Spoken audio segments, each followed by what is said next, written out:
High বন্ধুরা, তোমাদের সকলের প্রিয় চ্যানেল চলো পড়ি বন্ধুতে তোমাদের সকলকে স্বাগত। আশা করি তোমরা সকলেই খুব ভালো আছো। তো দেখো, গত গত 18ই July anti corruption students unity থেকে পিএসসিতে ডেপুটেশন করা হয়েছিল।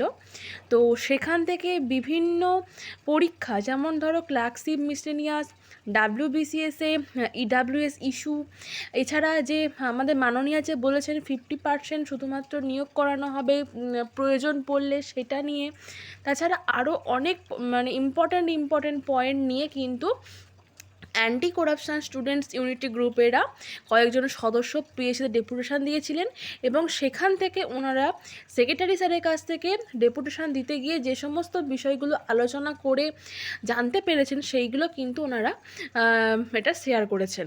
তো আমি সেই ওনাদের শেয়ার করা এই টপিকটাই তোমাদের সঙ্গে আজকে আলোচনা করব। তো দেখো, ফার্স্টে যেটা মেন পয়েন্টগুলো আমি বলছি, এটা অনেকটা বড় একটা লেখা আছে, তো আমি সেখান থেকে মেনগুলো তোমাদেরকে এখানে বলছি। প্রথমেই বলছে ক্লার্কশিপ মিসলেনিয়াস পরীক্ষা সিঙ্গেল শিফট করানোর জন্য ওনারা কিন্তু আগেও ডেপুটেশন দিয়েছিলেন। ওনারা বলতে চাইছেন যে পিএসসিতে কিছুদিন আগে যে এক্সাম ক্যালেন্ডার বেরিয়েছে, সেখানে ক্লার্কশিপের দুটো টেন্টেটিভ ডেট দেওয়া আছে, 16 এবং 17 নভেম্বর। ওনারা বলতে চেয়েছেন যে ফুড এসআই পরীক্ষাতে দুদিন হওয়াতে যে দুর্নীতিটা হয়েছিল, তারপরও কেন ক্লার্কশিপকে দুদিন রাখা হচ্ছে। এছাড়া ওনারা বিভিন্ন জেলার ডিএম অফিসে ডেপুটেশন দিতে গিয়ে এডিএম বা ওসি এক্সামিনারের কাছ থেকে জানতে পেরেছেন যে প্রতিটা জেলায় একদিনে পরীক্ষা নেওয়ার মতো যথেষ্ট পরিমাণ স্কুল কিন্তু উপলব্ধ রয়েছে। তো ওনারা এটাও বলেন যে পিএসসি থেকে যেমন যতগুলি স্কুল যে নির্দেশ আসে, আমরা সেই নির্দেশ মেনে পরীক্ষা নেওয়ার প্রস্তুতি নিই। আমরা বিভিন্ন জেলার ডেপুটেশন কপিগুলো স্যারের কাছে জমা দিই এবং তার সাথে প্রমাণসহ স্যারকে জানাই 2019 সালে যে ক্লার্কশিপ পরীক্ষা হয়েছিল, সেখানে পরীক্ষার্থীর সংখ্যা ছিল দেখো 7,48,472টা। আর এবারে 24 সালে যে ক্লার্কশিপ পরীক্ষা হবে তার ফর্ম ফিল আপ তুলনামূলক কম রয়েছে কিছুটা, এবারে হয়েছে 7,14,413টা, অর্থাৎ 34,059 জন কিন্তু এবারে কম রয়েছে। তারপরেও কি করে দুটো শিফটে পরীক্ষা নেওয়া হয়, এবং এইসব দেখার পর উনি বলেছেন যে দুদিন ধরে পরীক্ষা নেওয়া হবে না, ওটা নাকি সম্ভাব্য তারিখ বলা হয়েছে, পরীক্ষা যে কোনো একদিনই নেওয়া হবে। উনি জানিয়েছেন যে ওনারা চান স্বচ্ছভাবে যাতে সাধারণ ছাত্রছাত্রীরা পরীক্ষা দিতে পারে। ওনার আশ্বাস অনুযায়ী আশা রাখা যায় যে ক্লার্কশিপ পরীক্ষা সিঙ্গেল শিফটের সম্ভাবনা কিন্তু অনেক বেশি রয়েছে, আগের বারের মতো এখানে দুটো শিফটেও আবার হতেও পারে। ওকে, এটা গেল ক্লার্কশিপ পরীক্ষার কথা। নেক্সট দেখা রয়েছে যে ইডাব্লিউএস ইস্যু, ডাব্লিউবিসিএস 2024-এর এই ব্যাপারটা নিয়ে। তো এখানে 2023-এর ডাব্লিউবিসিএস প্রিলিমিনারি যে পরীক্ষার রেজাল্টে যে ইডাব্লিউএসের কাট অফটা কেন প্রকাশ করা হয়নি, তখন উনি বলেছেন যে এসটি এসসি ওবিসি এইগুলো হলো ভার্টিক্যাল রিজার্ভেশন, অর্থাৎ যাকে আলাদা আলাদা করা যায়, কিন্তু ইডাব্লিউএস হলো হরাইজেন্টাল রিজার্ভেশন। তাই বলছে যে ইডাব্লিউএসের কাট অফ আলাদাভাবে প্রকাশ করা হয়নি, ইউআরের সাথেই একসাথে রয়েছে। তখন ওনারা বলেন যে ইডাব্লিউএসদের আলাদাভাবে সংবিধান সংশোধন করে বিল পাশ করে মান্যতা হয়েছে, তাহলে কেন তাদের কাট অফ বের করা হলো না। তখন ওনারা বলেছেন যে ইউআর আর ইডাব্লিউএসদের কাট অফ একই, তাই আলাদাভাবে প্রকাশ করা হয়নি। ওকে, তো এরকমভাবে ওনারা জানিয়েছেন। তখন ওনারা বলেন যে কাট অফ যদি একই হয়, তাহলে আপনি কেন আলাদাভাবে দিলেন না, এর ফলে পরীক্ষার্থীদের মধ্যে বিভ্রান্তির সৃষ্টি হচ্ছে। তো ওনারা বলেছেন যে আমরা এই ব্যাপারটা নিয়ে এতবার বলার পরে উনি জানান যে আগামী সপ্তাহের মধ্যে নাকি ইডাব্লিউএসদের কাট অফ সংক্রান্ত একটা নোটিশ পিএসসির ওয়েবসাইটে প্রকাশ করা হবে। ওকে, ওনার সাথে প্রায় 30 মিনিট আলোচনা করার পর এই ইস্যুটা আলোচনা হয়েছে, এটাই বলেছেন।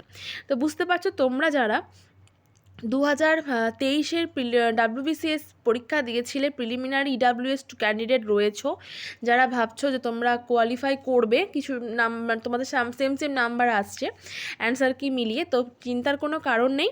এখানে ইডাব্লিউএসদের আলাদা করে কাট অফ দেওয়া হবে, এই সংক্রান্ত নোটিশও কিছুদিনের মধ্যেই ওনাদের যে ওয়েবসাইট রয়েছে পিএসসি, সেখানে দেখতে পাবে।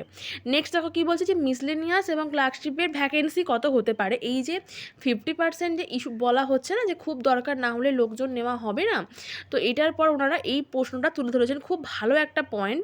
এখানে মিসলেনিয়াস নিয়ে ওনারা বলেছেন যে কোনো রকম তেমনভাবে কিছু বলেননি, তবে ক্লার্কশিপ নিয়ে যেটা বলা হয়েছে যে এই বছরে নাকি আগের বছরের তুলনায় শূন্যপদ আরও বেশি থাকবে, অ্যাপ্রক্স আরও 7,500 থেকে 8,000-এর মতো কিন্তু শূন্যপদ থাকবে, এর বেশিও হতে পারে। তাই তোমরা যারা ক্লার্কশিপ পরীক্ষাটা টার্গেট করেছো খুব ভালো করে পড়াশোনা করতে থাকো। নেক্সট রয়েছে দেখো পরবর্তী দাবি OMR carbon copy and scan OMR প্রকাশ। ওকে, তো এটা বলার পর ধোঁয়াশা যে তৈরি হয় সেটার জন্য ওনারা বলছেন যে সেটা দূর করার জন্য আমরা পরীক্ষার্থীকে ওএমআর কার্বন কপি প্রদান এবং যাতে পরীক্ষার পর পিএসসি এর ওয়েবসাইটে স্ক্যান ওএমআর সেই দাবি জানান। উনি সেটি মেনে নেন এবং জানান হ্যাঁ এটা তোমরা খুব ভালো প্রস্তাব দিয়েছো, পরের পরীক্ষাগুলো থেকে এইগুলো দেওয়ার সম্পূর্ণ চেষ্টা আমরা করব।